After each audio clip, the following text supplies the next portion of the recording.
This is The Guardian.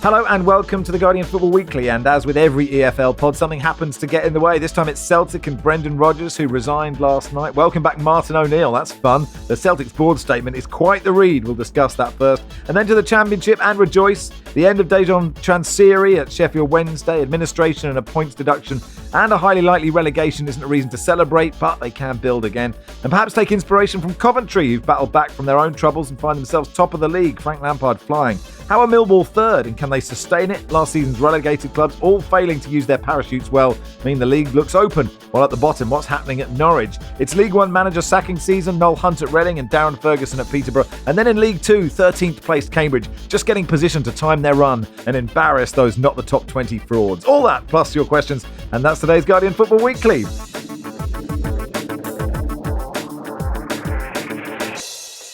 On the panel today, from Not the Top 20, George Elek, welcome. Great to be called a fraud at 8:06 in the morning. Morning, Max. I suppose you had us 18th and we're 13th, so in many ways, that might be difference of about a point that I put in the intro. Yeah. You have my apologies. Sanny Rudravajhala, hello. Good morning. And welcome, Ben Fisher. Hi, Max. Let's start with Celtic, and we do plan to go to the Jazz Bar on Thursday and catch up with Ewan Murray. George, you sent us this tweet from Barry Anderson, a journalist at The Scotsman, who just wrote, Celtic's manager resigns, the club chief publicly savages him, the standing manager says Hearts can win the league, while Aberdeen appoint a penguin-stealing sports director who spent time in jail and modelled for Armani. That's enough for today. You'll never beat Scottish football. Well, we'll do the Aberdeen bit on Thursday as well. But the Celtic statement, so Brendan Rodgers resigned, and he's been talking a lot about, not getting the backing, certainly in the transfer market.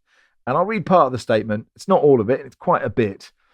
But it says, we met with Brendan regularly, including in December last year and at the start of the summer, with the regular dialogue in between to discuss and agree our collective strategy, priorities and approach. Every player signed and every player sold during his tenure was done so with Brendan's full knowledge, approval and endorsement. Any insinuation otherwise is absolutely false. His later public statements about transfers and club operations came entirely out of the blue. At no point prior to those remarks had he raised any such concerns with me, Michael, or any member of the board or executive team. In reality, he was given final say over all football matters and was consistently backed in the recruitment process, including record investment in players he personally identified and approved. When his comments were made publicly, I sought to address them directly. Brendan and I met for over 3 hours at his home in Scotland to discuss the issue. Despite ample opportunity, he was unable to identify a single instance where the club had obstructed or failed to support him. The facts did not match his public narrative. Regrettably, his words and actions since then have been divisive, misleading and self-serving. They have contributed to a toxic atmosphere around the club and fueled hostility towards members of the executive team and the board. Some of the abuse directed at them and their families has been entirely unwarranted and unacceptable. I mean, Sanny, it's quite the statement. I have this image of this 3-hour meeting where the chairman and Brendan Rodgers are there going, and this time, and Brendan's sort of like scrabbling around trying to find some facts. It's bizarre, isn't it? Yeah, he couldn't once prove his points. I mean, that's something. I mean, I think you've got to say that something like this was inevitable, in that the way that Brendan Rodgers left Celtic the first time meant he never quite won Celtic fans over completely. And there are 11 trophies in and all that success. But this level of evisceration is just, I don't think we've ever seen anything like it. It's absolutely incredible. I mean, it's almost enough to for Brendan Rodgers to maybe turn around and go, you've caused me reputational harm, because it's so strong. And 15 minutes, I think, after the statement came out that he'd resigned. So, I mean, this has been brewing. Just absolutely incredible. I'm almost lost for words about it. I can't remember. I mean, Marinakis aside, this doesn't happen. This is something completely different. At least Brendan Rodgers will never have to ask Dermot Desmond for a reference in the future, because it's now out in the open. But yeah, it does feel like it's a very modern day fallout that's playing out in various forms of media. You have Brendan Rodgers using his platform as a manager to basically pass the buck when he's in charge of a football team. You've then got a board member, someone in the highest echelon of Celtic Football Club, using his platform on the club website to discredit anything that Rodgers has said and basically almost like a character assassination, really. I'm sure Rodgers will use his platform as a broadcaster, as most ex-managers who are high-profile tend to be, to kind of give his version of events relatively soon too. And then the person who's come in on a short-term basis to replace him, has made headlines twice in the last month. First time by basically saying that he didn't believe in expected goals, and the second time within the last kind of week or so by saying publicly that he thinks Hearts are going to win the title, and now he's Celtic manager. So it's a very modern day saga. It's an absolute mess. From the outside looking in, it's incredibly enjoyable, and I kind of feel like it's not going to end here, because as Sanny says, like, surely Brendan Rodgers, when he read that statement, I cannot imagine just the absolute fury that must have been coursing through his veins, and that only leads one way. And I'm sure pretty soon we're gonna, whether it's via the the LMA or whether it's via a radio station or whatever else, we're going to hear from Rodgers on his version of events. Yeah, I mean, I wonder, with the first time Celtic don't win, does Martin O'Neill come out and say our XG was better, or like when they, or does the reporter say, well, your XG was 3, or even unironically say like, oh, we missed loads of big chances and they only had 1, and it's like, well, Martin, that's what it is. So now what, Ben? I mean, there are couple of interesting things. One is who takes the Celtic job. I mean, it's O'Neill at the moment with Sean Maloney, but there's a big Ange Postecoglou sort of figure called Ange Postecoglou. That's what it is. Who doesn't have work at the moment, which would be fascinating. Yeah, having seen many of his 40 days in the job or so, I don't know. I feel like Big Ange just needs a bit of a big break. Yeah, I mean, Celtic, I'm sure would be up for that. I don't know. I mean, he's not going to get. He's not going to get another Premier League job, so maybe it would be quite a good sort of relatively soft landing, given what he had success there. So, yeah, possibly. Just coming back to Desmond, I just find it remarkable. This is a guy who's supposedly publicity shy, we don't hear from very often, and then when he does come out, he's just absolutely gone for it and roasted Rodgers. So yeah, it's gonna be a good couple of weeks, I'm sure. Yeah, and then for Brendan Rodgers, I guess, Sanny, already quite short odds for Wolves and West Ham. God, Nuno leaves West Ham. It's total circus, isn't it? But you wonder if he's timed it because he's just fed up, or that he's chatted to someone in the Premier League. I mean, surely not. Surely. Like, look at what happened to Ange. Like, if you go straight out of one job into another, I know they're totally different sorts of managers, but would you really want to bring that on yourself?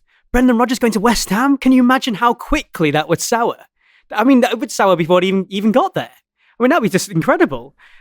Surely not. I mean, it'd be amazing for the Celtic fans if he did just tip up again, like after the last time. He just tips up at a new club. I don't know. There's something about managers. They have this because, I mean, I think, I think we're all, I don't know. You can't talk for everyone, but I think most people who talk about football go, if I got a 5 million payoff, I'd give it a couple of months. Do you know what I mean? But maybe it's different. You're a manager. Anyway, look, we'll talk about it more on Thursday, and more will happen, no doubt, between now and Thursday. Let's talk about the Championship. Let's start with Sheffield Wednesday. They've been placed into administration, deducted 12 points. Fans described it as one of the most bittersweet days in our 158-year history. The Sheffield Wednesday Supporters Trust said entering administration was the inevitable outcome of years of financial mismanagement, a lack of accountability, and repeated failures to engage credible buyers. Administration is not something to be celebrated. It needn't have ended this way, but we're overjoyed to have Chansiri out of the club. Manager Henrik Pedersen said, now there's a belief, a hope, there's a feeling of looking towards better days. When I close my eyes, I can see a bright future for Sheffield Wednesday. And the joint administrator says they have 4 or 5 serious bidders, and the club could have new owners by the end of the year. I know we've talked about administration before on this pod, but George, it is worth reminding listeners what this exactly means for Sheffield Wednesday. Yeah, for sure. I mean, administration normally, in football terms, it comes kind of at the end of the road when there are no prospective buyers, there are bills that are unpaid, and effective administrators are called in order to clear the decks, ensure that the club can continue to operate by raising money whichever way possible, whilst also looking for new owners. And it can come with a severe chance of existential threat. And that's why normally when a club goes into administration, it's a terrible day and a dark day for the club. As the statement says, with Sheffield Wednesday, administration in itself is nothing to cheer. It's nothing to celebrate. But in this case, it feels like the start of the road rather than the end of it, because we know, and we've been led to believe over years rather than months, that there have been prospective buyers interested and serious about buying Sheffield Wednesday, and that interest hasn't turned into anything solid because of the demands and the inflated price that Chansiri has wanted for his asset in Sheffield Wednesday, which is well beyond what it was worth and well beyond what anyone in their right mind would pay for it. And so, firstly, new administration means that the Chansiri era is over, and that is a massive thing to celebrate because, unlike other owners who've been, whose era or tenure has turned incredibly poisonous, with Chansiri it's been total mismanagement rather than necessarily. It hasn't been based in evil. It's been based in pure incompetence and an inability to manage the affairs of Sheffield Wednesday effectively. That has and also to kind of leave the table when needed, which has led them into this position. His reign is now over, and within minutes of the club being put into administration, we saw the Chansiri seats in one of the stands at Hillsborough being pulled out in a pretty powerful message. And against Oxford on Saturday, in the pre-match kind of entertainment, I guess, there was a very moving message put on the big screen as well, effectively saying that Chansiri had been removed and that the club was rebooting and showing some amazing parts of history. Now, the good thing is that the fan base have been boycotting home games and therefore, plugging the supply line of funds towards Chansiri. And the first thing the administrators did when they came in was to say that needs to change now. As fans, please come back in. And they have promised the fan base that all funds that are raised by ticket sales and merchandise sales and hospitality sales and everything else will go straight into the football club. None of it will go to Chansiri. None of it will go to them. And that meant that we saw, a club that had been boycotted in the midweek game against Middlesbrough with barely any home fans suddenly had 27,500 home fans in the crowd for Saturday. It feels like a club that has been reborn. It feels like a club where the fans have got their club back. There was a statement released by the club and the players asking for them to come back, and they responded in their numbers. And then the other positive thing is, as mentioned, because there are serious buyers and because there have been serious buyers over the last couple of years who still remain at the table, it does feel like in other administrations the possibility of finding a buyer has seemed difficult or unlikely. In this case, given that the asking price presumably has been slashed as to where it should be, hopefully the administration won't be a long period and we see Sheffield Wednesday bought and then looking ahead to the future, because Saturday showed what this club can be, and it's been an absolute shell of what it should be because of the management of the previous owner. And Sanny, you've been covering this a lot for Sky. Just give us an impression, and George has touched on it, of the vibe shift in Chansiri leaving. It's quite amazing because when I arrived and, I got a call that morning, we've got rumours that the administration might happen, and you jump out the car and immediately you're on air and stuff. And given the context of every other administration we've ever seen and every other club that's ever been in this situation, you start quite somber and quite, it's a worrying time, etc., etc. And after my first live, one of the administrators actually came out, Paul, and came and said, "Hello, can we have a chat?" And so immediately we had him on. So that's literally opposite of what the previous ownership has been like. And in the course of that conversation, I was like, is this a good day for Sheffield Wednesday?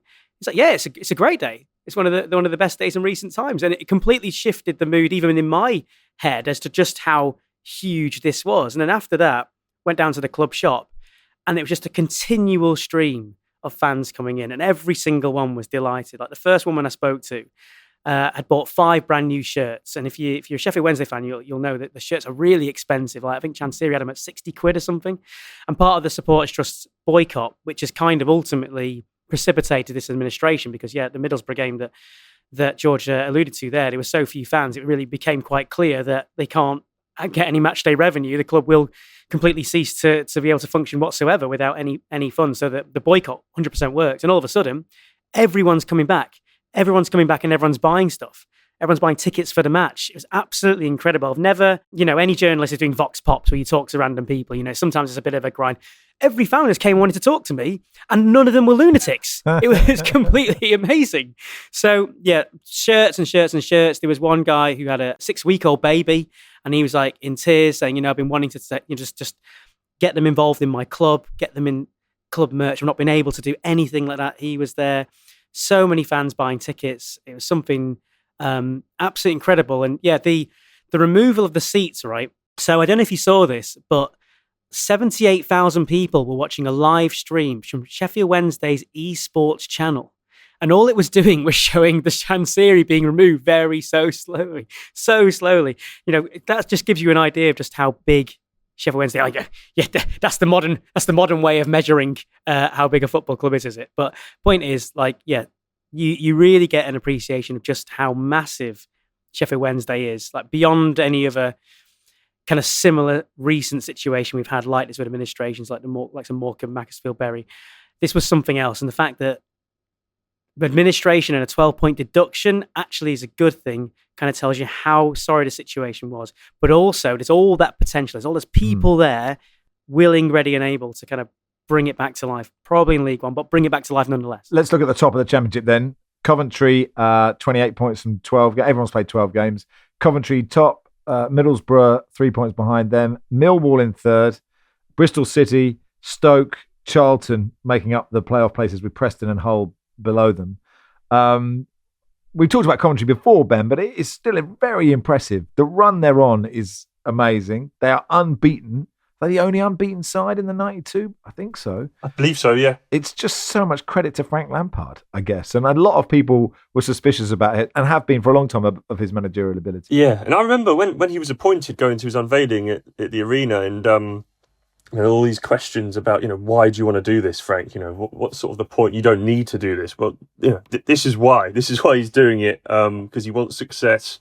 And, Coventry are a massive club, especially with the sort of stable footing they're now on under Doug. They now own the stadium as of August, which is obviously a massive move given all of the kind of trials and tribulations they had with that and, being homeless and all the rest of it. And now they're back. They're they're obviously proving quite a force under Lampard. And I think he's showing he's a good manager. And a good manager is a sort of, all-round package. He's got a good team. I don't think we should forget that. I think he inherited a good team. Mark Robbins obviously did a great job there. He's a, Coventry hero, rightly so. But he's got players playing with maybe a bit more confidence than they had, particularly sort of in the final third. Haji Wright looks like he's maybe fulfilling some of the promise that he was sort of signed to do so. I think they paid sort of 7-8 million for him. And Brandon Thomas Asante is kind of the man in form. He's the top scorer in the division. Haji Wright, I think they have the top scorer and the second top scorer, Wright and Thomas Asante, which kind of speaks volumes in itself. And top third as well. Is he? Yeah. So, they've got they've got it going at both ends. In terms of Carl Rushworth in goal is proving a really good signing. I know he's really highly rated within the FA on loan from Brighton. Before the weekend, he hadn't conceded in 600. Before last week, sorry, hadn't conceded in 613 minutes, which is pretty good going. So, yeah, Lampard feels like he's onto something. I don't think it's sort of a massive surprise in the sense that his remit upon coming in was, get us in the playoffs. But I suppose the fact they're top, unbeaten, and kind of sailing away is a little bit beyond expectations. Yeah, I mean, they've scored 34 goals this season. Next highest, Hull and Bristol City have 20. So, that's such a massive difference, isn't it? Middlesbrough are unbeaten at home. They've only lost once this season. Rob Edwards doing a very good job. I think people looking at the league will see Millwall in third and raise some eyebrows. George Ted says, how will Arsenal fare at the Den in the Premier League next season? How are Millwall third, George? Tough place to go. Yeah. No, it's because they're good. They're good. Millwall have been a good Championship side for a while now, and they've probably had limitations because of the way that they approach games and the way that they've recruited. And that's changed over the last 2 or 3 years, including the appointment of Alex Neil, who, not every job has gone well for Neil, but the job he did obviously is in the infancy of his managerial career at Norwich, but also the job he did at Sunderland, where he came in mid-season at a Sunderland side who were, very much down on their haunches in League One. And he instigated, and it clearly was his impact, the rise on the pitch along, there are obviously other mitigating factors and other factors that played into this. But from a management perspective, he was the one who was able to finally get Sunderland firing in League One and took them up into the Championship. And at Millwall, it feels like he's kind of properly got buy-in from everybody. And they're a really solid defensive unit they've had for a long time. Certainly with Jake Cooper, who's been there for a long while. But Tristan Kramer is a player who's definitely destined for the Premier League or another top European league. A French centre back who was at Brentford, who's just a a kind of physical colossus, but also very good on the ball and a goal threat too. But they've also kind of recruited a different profile, I guess, of attacking player. Ballo and Aziz on the flanks have both been really, really good. Ivanovic, who's a young striker, just 20 years old, but played a lot of minutes, scored a lot of goals last season, and is now fit and firing. It just feels like a total shift in terms of the way that they go about, there's probably a perception of the way that Millwall should play, and Alex Neil hasn't bought into that at all. And they've kept hold of that very solid spine and solid unit whilst adding some attacking flair. And they are very good. Sometimes at this stage of the season, you look at teams that are maybe towards the top end of the table who you go like, yeah, they've had a great start to the season, but they're probably going to fall away. And there are a couple of those maybe now. But in Millwall, I think it would be complacent to assume that they aren't, especially in this situation of the Championship, where it feels so much more open because some of the teams we expected to be too good just aren't. It opens the door for teams like Millwall or Bristol City or Preston, where if they do have that season that can catapult them, which previously would have been to the top 6 or 7, maybe this is the season where, given the lack of quality from the parachute payment teams, this is where they could even go further than that. Yeah, we'll go on to those relegated sides in just a second. But Sanny, if you were to pick out any other top 8 who you think could last the course? Well, do you know what? I messaged John T. Sargent, a friend he's the match presenter at Stoke City, and I just asked him a question like, are Stoke actually any good? Because the 5th and they've beaten quite a few teams below them.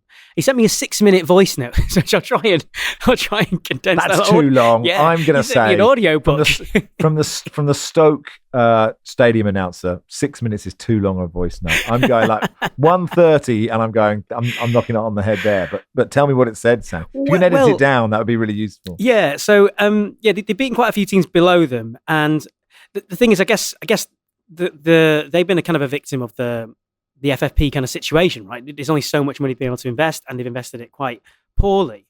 But if you've got Mark Robbins in, and then you remember, as we mentioned with Coventry, just how good a manager he is. And he seems to have got quite a lot of buy-in from this set of players. I mean, they're not...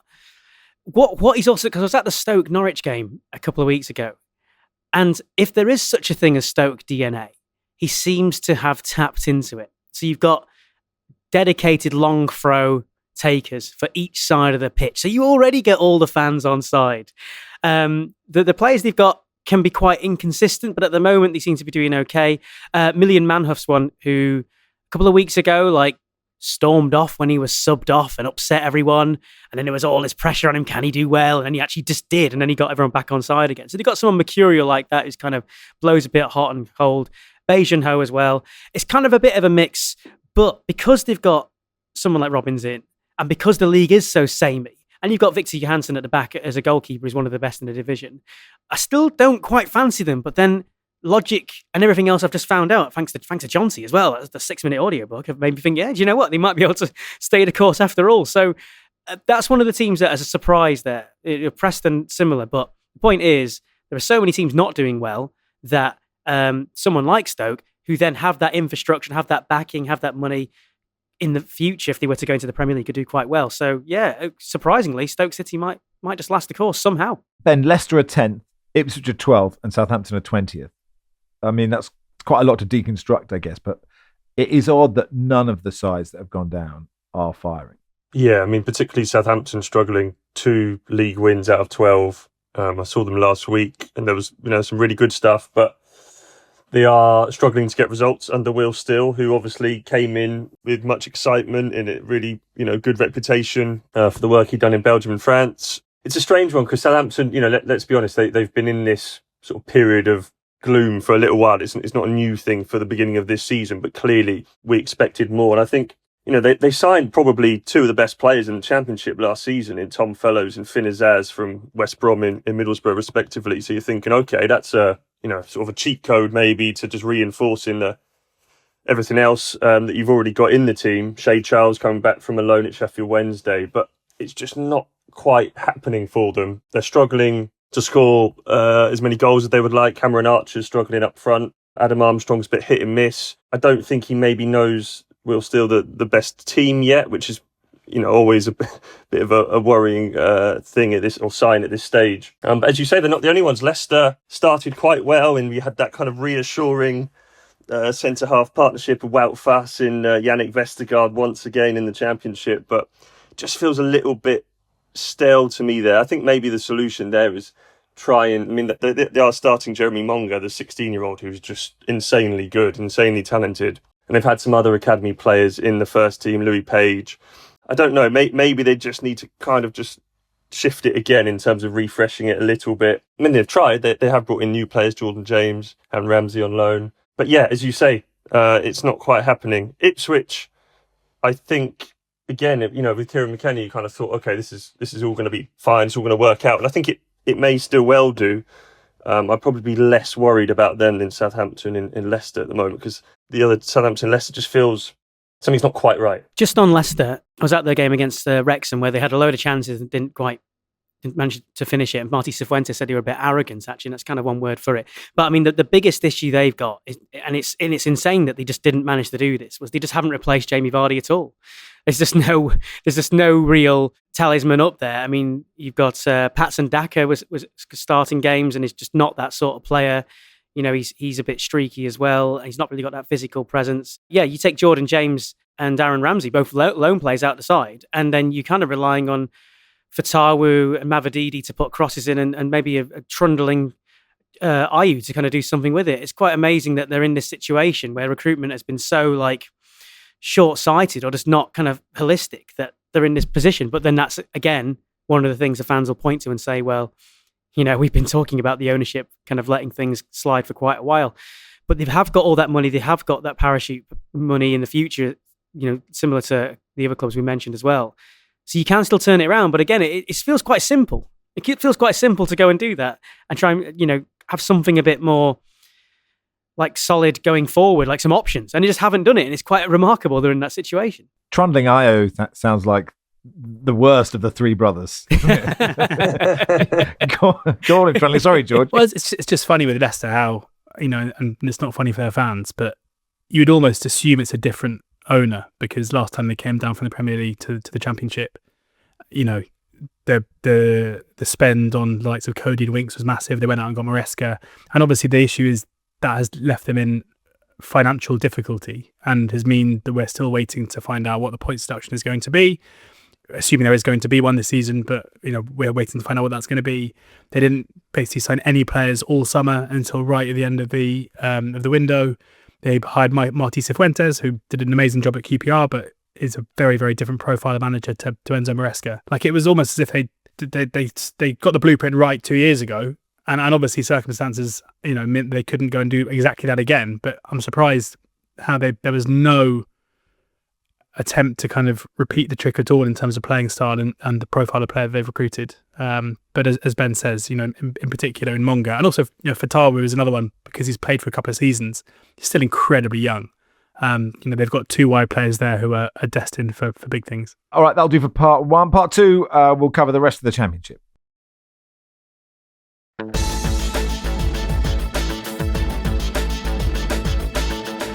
Welcome to part two of the Guardian Football Weekly. Can we touch on Birmingham City and Wrexham for a second, Ben? Because there was so much expectation around these clubs, and neither of them are. I mean, there are a few people saying they will just go, bounce straight up again. Are you surprised at how they're getting on? But I mean, Birmingham made quite a good start, and it's kind of fizzled out a little bit. I saw them on Saturday. I thought there were some good things. There was, I don't know, maybe a tendency to overplay. That is kind of the style that they came up with, obviously, and it worked absolutely in League One. They have signed, again, so many new players, so it's been like a kind of total reset, really. It's not loads and loads of players from last season, and I think they do want to kick on. But I don't know. I think, have I been surprised? I think they're probably where we expected. I maybe expected them to be a little bit better, but I think it's just not that straightforward to come up and kind of blow the league away, as other teams have found. Wrexham, I think, they were probably a weaker squad. I did really like their summer recruitment. I mean, people will argue it was kind of a bit old-fashioned maybe or whatever, obviously getting Kiefer Moore in, and I really like Lewis O'Brien, who was at Swansea. Cody's not really worked, but obviously Danny Ward is now injured for several months, but I quite like that. I thought that kind of made sense, especially with Phil Parkinson in charge. But again, I don't think they'll be in trouble in terms of going down. So I think it's sort of mission accomplished from that perspective, if that's the case.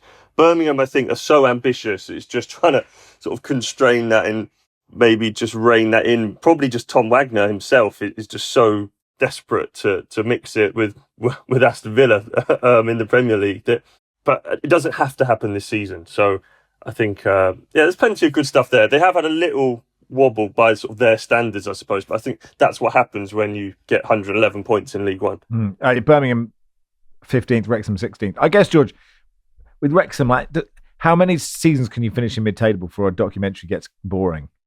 They'll find a way, I'm sure. Yeah, I mean, one I think is okay. I was at Wrexham on Wednesday night, beating my team Oxford 1-0 in their first home win of the season. And their home form has been so important to the way that they've progressed up the league, so that you could kind of very much feel the relief when the final whistle went.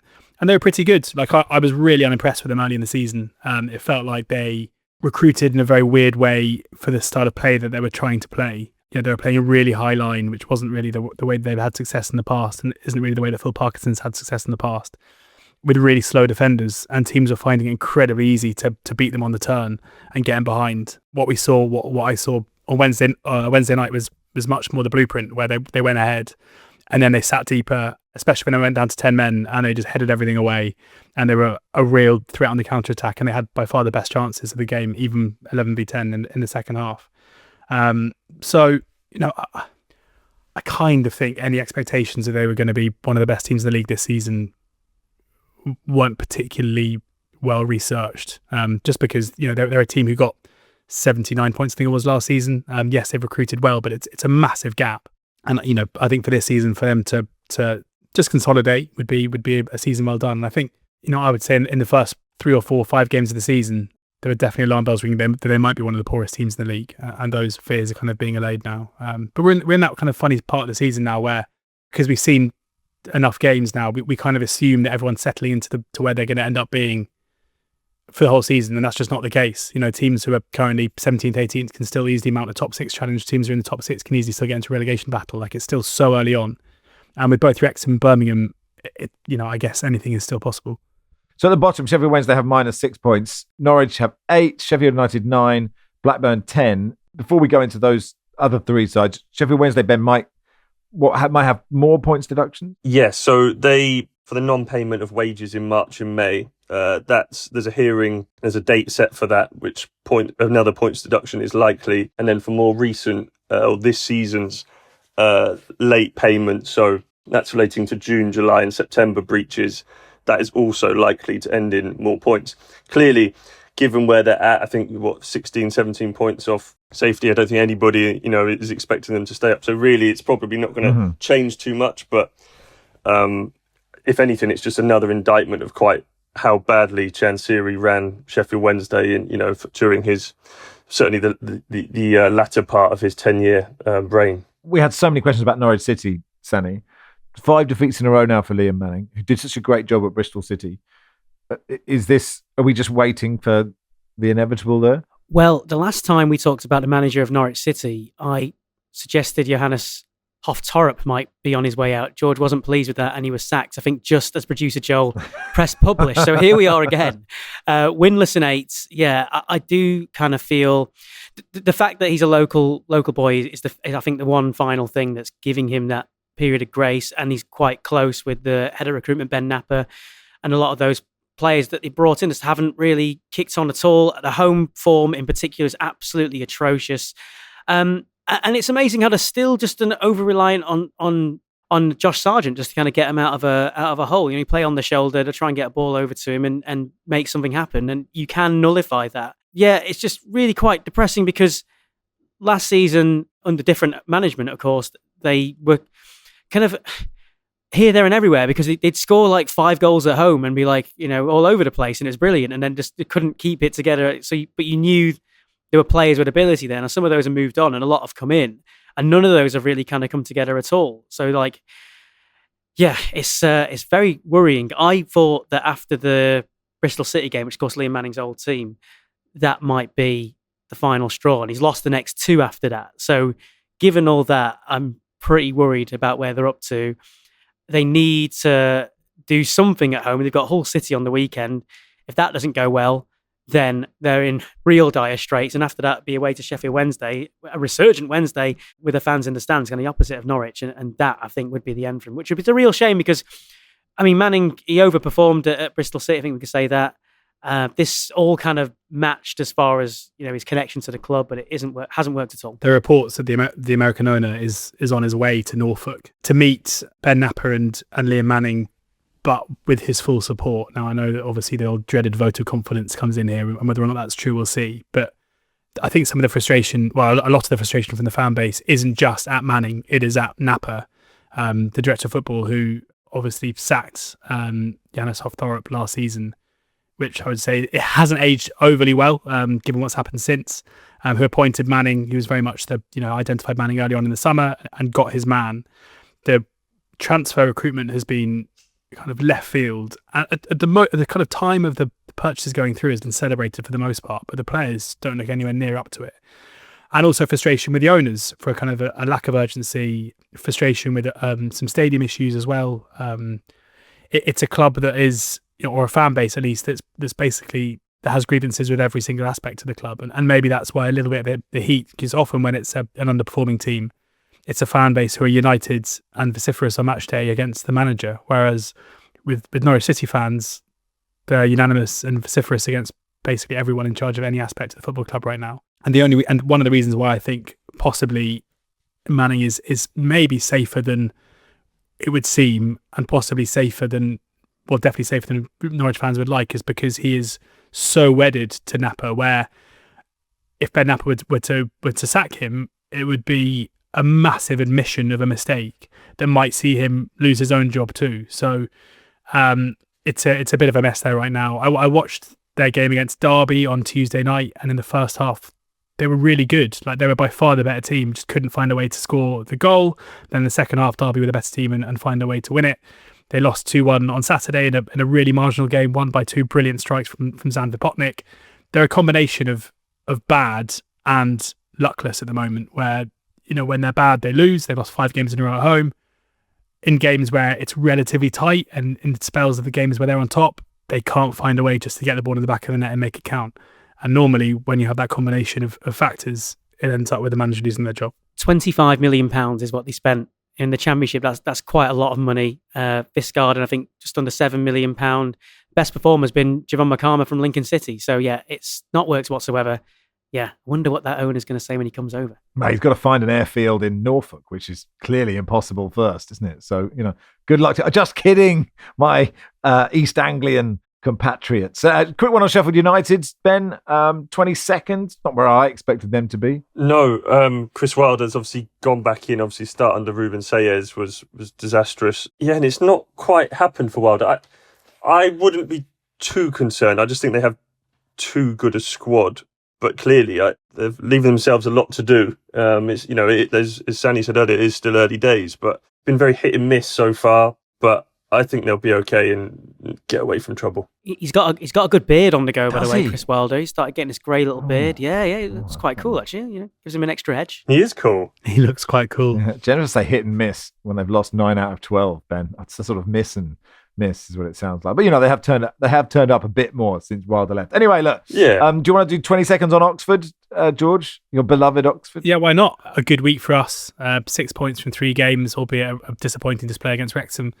Managed to go to Sheffield Wednesday and kind of spoil the party, albeit Wednesday were phenomenal in the second half. 2-0 down at half time. Wednesday got one back early in the second half, and it was wave after wave of pressure, but couldn't find a way to score the equaliser. So, Gary Rowett's doing Gary Rowett things, as is always the case when he's at a club and doing quite well. There is a part of the fan base who don't really like it because the football isn't necessarily what they want to go and watch every week. I think that's harsh. I think in games this season, certainly the Bristol City away game, which Ben might have seen, Oxford were very, very good in that game and really took the game to a side who are one of the best in the Championship this season.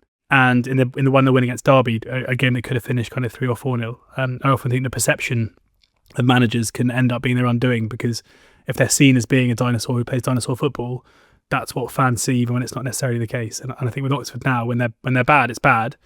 But when they're good, it's not just back to the wall, you know, parking the bus and hoping to grind out a win. Okay, just before we end part 2, Ben, you wanted to mention some sad news regarding Bristol City. Yeah, really sad news. Sadly, former player Marvin Brown has died at age 42. He remains the club's youngest player when he played for the club age 16, played and coached at the City Academy, worked with the under-18s, including, Antoine Semenyo, Tommy Conway, Sam Bell, numerous other players.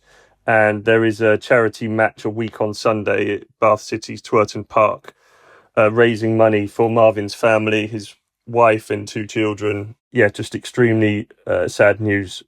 So, our thoughts with Marvin's family and the wider team Marvin Brown. Yeah. Well said. Yeah, he passed away of a very rare form of cancer. That just giving that fundraiser that you mentioned has raised more than £63,000 in donations as well. But check it out if you have a few spare pennies. That'll do for part 2. We'll cover League 1 and League 2 in part 3.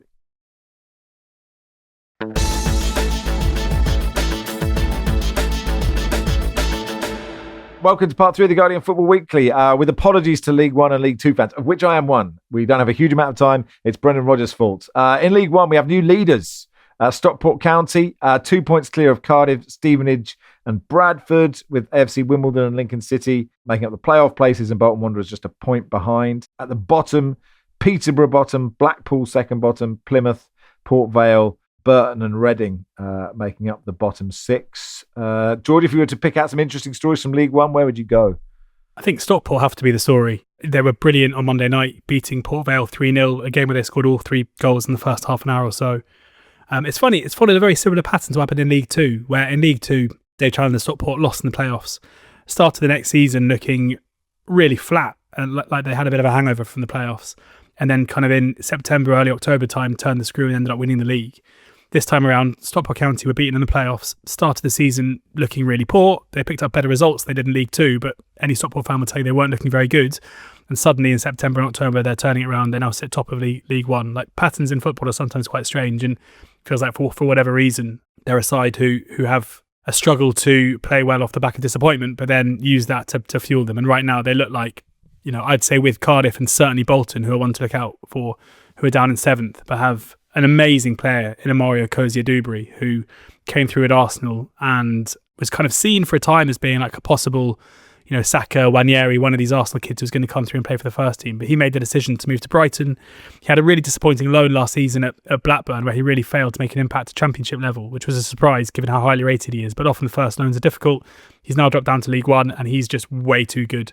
In the space of just over a week, he's scored 2 94th minute winners, the first coming against Huddersfield, where Blackburn scored twice in injury time, and he scored the second of those. And then against Cardiff, the team who were top of the league, a 0-0 game. There hadn't been a single shot on target all game, and the ball falls to him 25 yards out, and he scores a left-footed, unbelievable strike into the top left-hand corner. So Stockport, certainly the team who deserve to be top now, but I would say Bolton and Cozier-Dubry under Shuey, maybe the dark horses, and the ones that I would, I'd see those 2 in Cardiff as probably being the 3-class teams in the league. Jack Wilshere got his first win as Luton manager, 1-0 away at Northampton. What have you made of his decision, Ben, and how he's getting on so far? Sort of exciting, I suppose. I really like Luton as a club. I think they've got some really good people there, sort of sensible thinking people. Nice to see him given an opportunity. Obviously had those couple of games at Norwich. He's obviously had a great education in the game, worked under so many, amazing managers. And obviously that first win, I was surprised. I think they lost to Mansfield in his opening game. And so often when you see that, new manager come in, we do see that, they just get a result. But obviously he didn't have that kind of dream start. So now he's up and running. And just in that game, I was reading that Cameron McGeehan for the Northampton, for the opposition, he played through the pain barrier. He broke his ribs at the start of the month and wasn't due to play.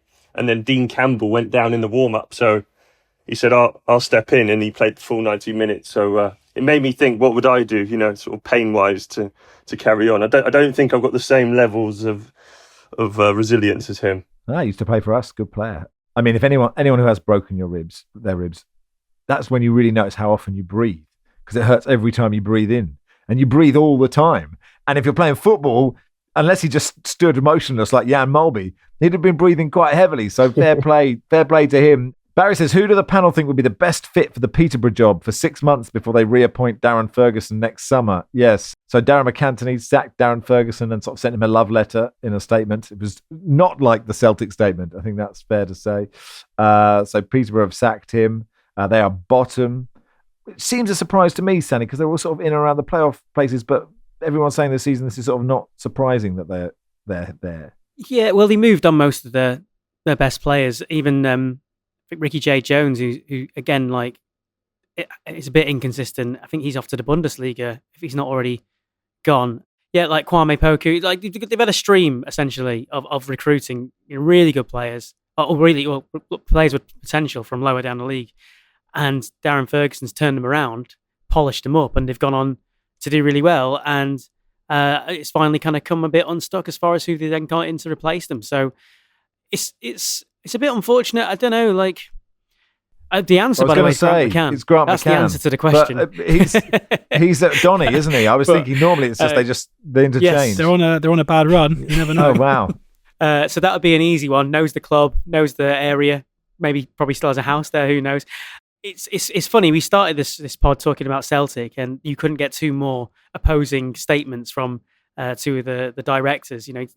That one for Ferguson talking about it's part of the family and he's always welcome, he's always greatest of all time. But yeah, recruitment essentially has not been great to replace players they've moved on, and all in all, it's not come together whatsoever. And I guess that's kind of inevitable when you are a selling club like they've had to be. Reports seem to suggest that Luke Williams is the front runner, who would be a very interesting appointment. He's not necessarily the profile of manager that I would be appointing if my club were 24th of 24 with 10 points at this stage of the season. He's someone who's achieved incredible success with Notts County in the past. He's a very bright, intelligent guy who we actually posted an interview with him on Not Top 20 a couple of weeks ago. And, you know, the playing style that he's associated with, it became quite obvious there that he's kind of seen as being an idealist, but he sees possession football as being almost pragmatic, where it's a case of, if you have the football, then the opposition can't score.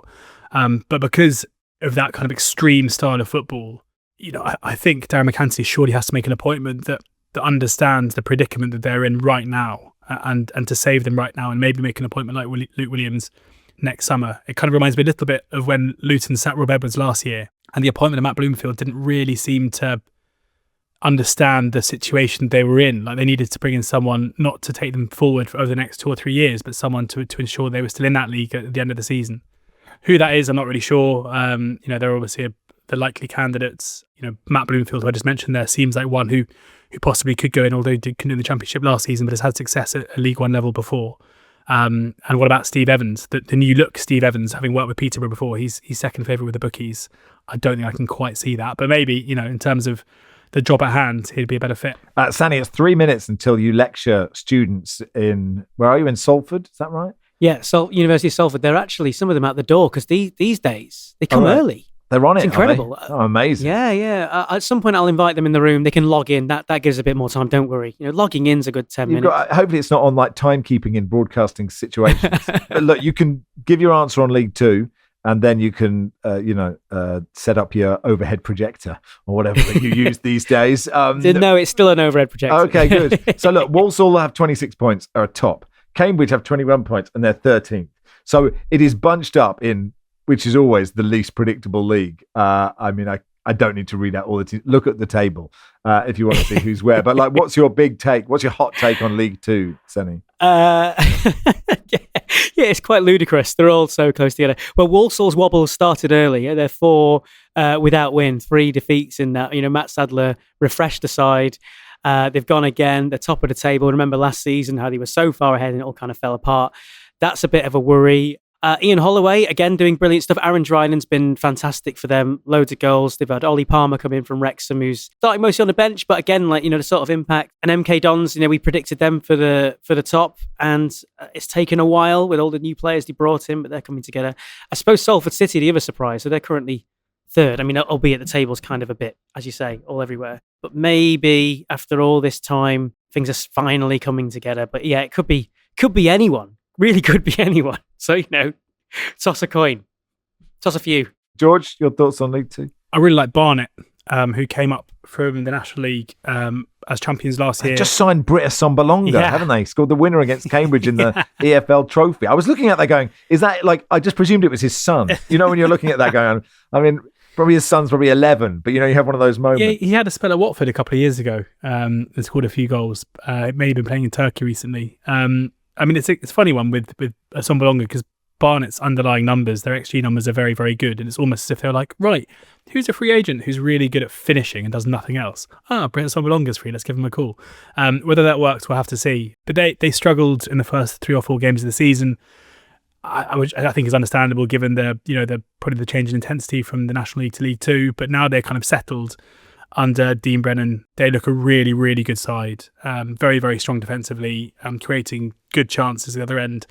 We'll be frustrated not to have beaten Barrow in the game on Saturday, given they were 2-1 up against 10 men. But kind of Barrow put them with a sucker punch when they were dominating.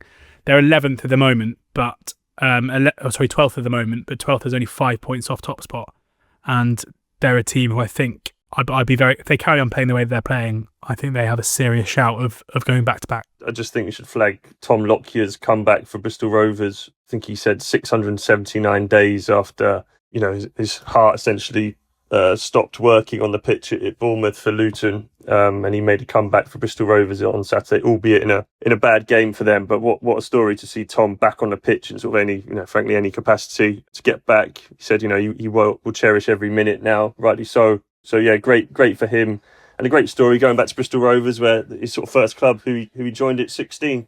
Rovers have struggled actually. They've conceded I think 14 goals in the last 4 games. So they do need a bit of defensive solidity. I'm sure Tom Lockyer will bring that, and just sort of continuing a bit of a West Country theme, I suppose. Steve Cottrell at Cheltenham, talking to managers going back, and Darren Ferguson, and we've seen it a bit. Chris Wilder, Steve Cottrell has gone back to Cheltenham, where he was a hero, and he's really done brilliantly. Picked up several wins. I think most recent one against Walsall, who obviously top. So yeah, great start for Steve Cottrell. Yeah, 3 in the last 4 for Cheltenham. So at the bottom, normally there's 2 teams that are just adrift. I don't know if I can talk to you now, Sanny, or if you'll feel the pressure of the students, or you'll just turn and go, just call me Sanny. Look, Newport have 11 points, Crawley 12, Accrington 12, Shrewsbury 13, Cheltenham, as you mentioned, 14, Harrogate 14. So that is tight down there. Yeah. And Cheltenham, with Steve Cottrell coming in, just emphasises just how easy it is to turn things around. Yeah, I kind of think Crawley's the kind of the one where they had that investment, and then things went here, there, and everywhere. They went up, and then now they're down at the bottom. And Accrington are always having to do this, right? They're always having to pick up lower league players and cast-offs from here, there, and everywhere. It's hard to kind of tell. Not quite feeling the pressure of all these students kind of milling around. Okay. A few of them are like just having a catch up. They saying who got off with who last night at the Freshers' Fair or whatever. Okay, cheers, Sanny. Bugger off. All right, cheers, guys. Final word to George then on the bottom of League Two, and then we can all go home. It's just very tight. There was an assumption that Newport County were going to be the worst team in the league pre-season, and early results have kind of supported that. But their defeats, they've lost 9 games this season. I think 7 of them have been by a solitary goal. And they went to Harrogate last weekend when the pressure was on and beat them 3-0. So I wouldn't quite write them off yet. And it is bunched down there. And there are a couple of teams higher up the table. Bristol Rovers have lost 3 games 4-0 in a row. And that is a worrying downward trend. Like obviously in terms of their budget, and Darryl Clark is a manager who's had immense success, I'm a huge fan of. But he's also overseen huge kind of spirals in his time as a manager too, at Bristol Rovers and at Port Vale. And they need to arrest that slide pretty quickly, because there is a precedent for teams coming down from League One going straight back down from League Two into the National League. We've had 2 in the last 2 seasons, so I'd be a little bit concerned about them as it stands at the moment.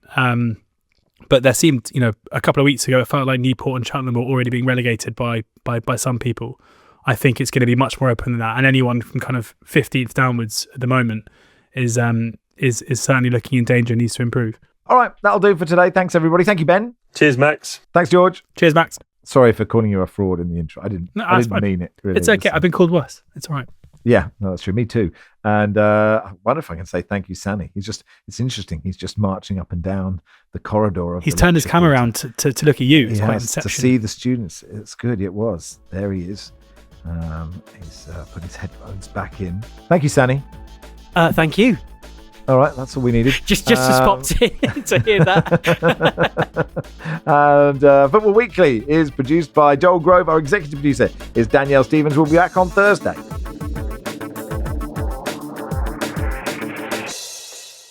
This is The Guardian.